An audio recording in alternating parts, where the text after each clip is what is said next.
Tonight, when the sun goes down, you're going to flip a switch. Light will flood the room and you won't think twice about it.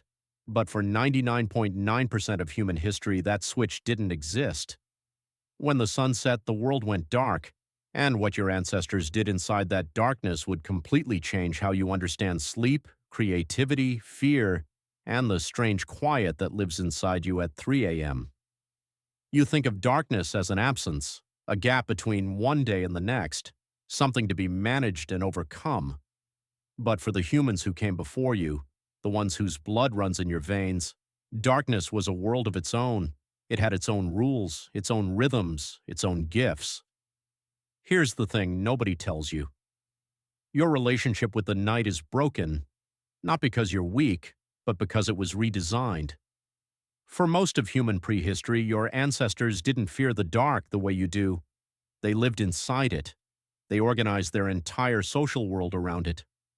Anthropologist Polly Wiessner spent years studying the Zhou/Huanzi hunter-gatherers of the Kalahari, one of the last groups of people on Earth still living close to the patterns of our deep past.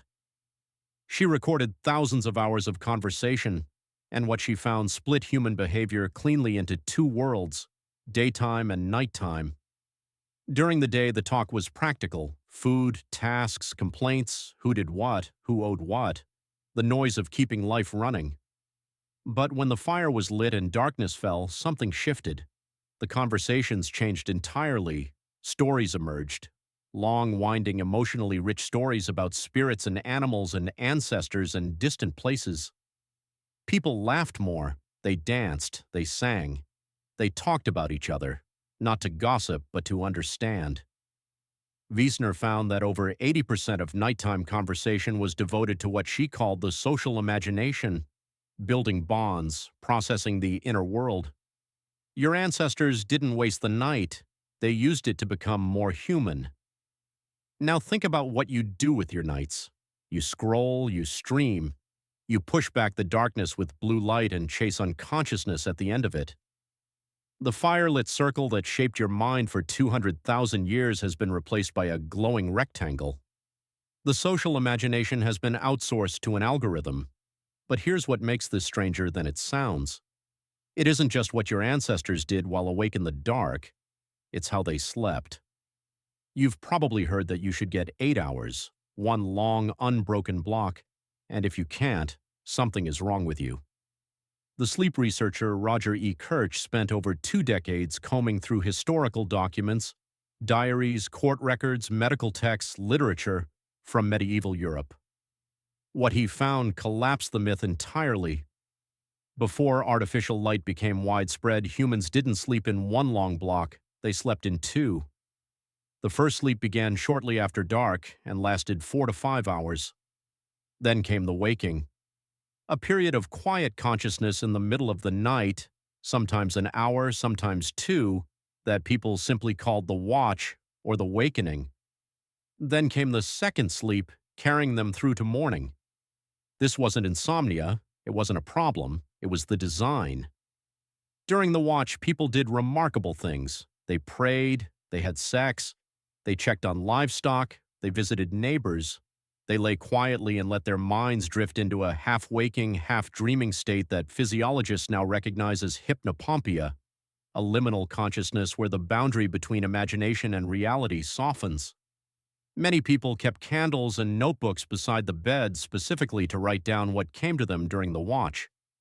When Ekirch presented this research, sleep scientists went back to the lab, and they found the two-sleep pattern was hardwired. In studies where artificial light was removed for weeks, modern volunteers spontaneously reorganized their sleep into two distinct phases, with a quiet waking interval in between. It emerged on its own, because it was always there, encoded into your biology, waiting for the right conditions. That means the 3 a.m. waking you've been calling anxiety, that strange, wide-eyed alertness in the dark middle of the night, might not be a malfunction. It might be your ancient self surfacing, looking for the fire that isn't there. But darkness did something else to your ancestors that goes even deeper than sleep. Neuroscientist Michel Jouvet spent decades studying the function of dreaming. What he found positioned the dream state, which your brain floods with during that second sleep, during those early morning REM cycles, as a kind of personality rehearsal. Your dreaming brain isn't just processing the day, it is actively rehearsing who you are, testing social scenarios, resolving emotional threats, practicing responses to danger that your waking mind refuses to simulate. Your ancestors, sleeping in two phases with a contemplative interval between them, were getting more of this. 2 entries into the deep dream state per night, 2 rounds of the brain's internal maintenance, 2 opportunities to rehearse being human. You get one, and you often cut it short with an alarm. The darkness wasn't just a condition your ancestors endured, it was infrastructure.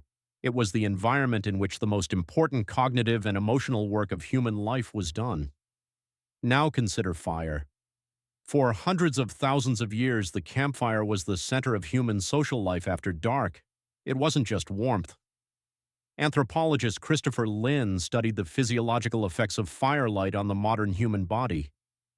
Participants who watched a crackling fire, without a screen, without a speaker, just the real thing, experienced measurable drops in blood pressure. The longer they watched, the lower it went. The effect was most pronounced when there was sound involved, the pop and hiss of real combustion. Lynn's conclusion was that fire watching produces a relaxation response in humans that is unlike almost anything else. Because for most of your evolutionary history, a fire meant safety. It meant the group was together. It meant the predators were at bay. Your nervous system learned to interpret firelight as the signal, you can rest now. Electric light never got that memo. Blue spectrum artificial light, the kind that pours from your phone and your laptop and your ceiling LEDs, tells your brain something very different. It tells your pineal gland to stop producing melatonin. It tells your cortisol to stay elevated. It tells your nervous system, the day is not over. Stay alert. Keep processing. Don't let your guard down. Every hour you spend under artificial light after dark is an hour your brain believes it is still noon, and you are wondering why you feel simultaneously exhausted and unable to sleep. You are wondering why your mind races in the dark but empties in the morning. The timing is broken, and the light broke it. This is not nostalgia. It is not a call to live without electricity. It is something far more specific. It is a recognition that your body arrived in the 21st century carrying a 200,000-year-old operating system, and nobody gave it the update notes. The watch, that quiet window in the middle of the night, is still in you. The social imagination that your ancestors stoked around the fire is still in you. The two-sleep architecture, the dream rehearsal, the deep physiological sigh that the body lets out when it sees real flickering warm light, all of it is still running underneath the surface of your modern life, looking for the right conditions to activate. Some of the most important cognitive science of the last decade has been quietly validating what your ancestors already knew. Matthew Walker, neuroscientist and author of extensive research on sleep, has shown that the hours between midnight and 3 a.m. contain the highest concentration of REM sleep in the night, the most emotionally and cognitively rich sleep you will ever get. It is also the sleep most commonly stolen by artificial light, late screens, and disrupted rhythms. Your ancestors protected that window, not because they understood neuroscience, but because the darkness taught them what the light takes away. Think about the last time you sat somewhere truly dark. No phone, no hum of a city, just dark. And how your mind, after the initial strangeness, began to do something it almost never gets to do in daylight. It wandered, it drifted, it connected things that had been sitting unconnected in separate rooms of your memory. It began, without being asked, to tell you a story. That is the social imagination waking up. That is the ancient part of you, the part shaped not by centuries but by millennia, surfacing to do the work it was built for. Your ancestors didn't do anything in the dark. They did everything that mattered. And tonight, when the sun goes down and you flip that switch, for just a moment before the room fills with light, notice what the darkness offers. It was never empty. It is the oldest room in the house.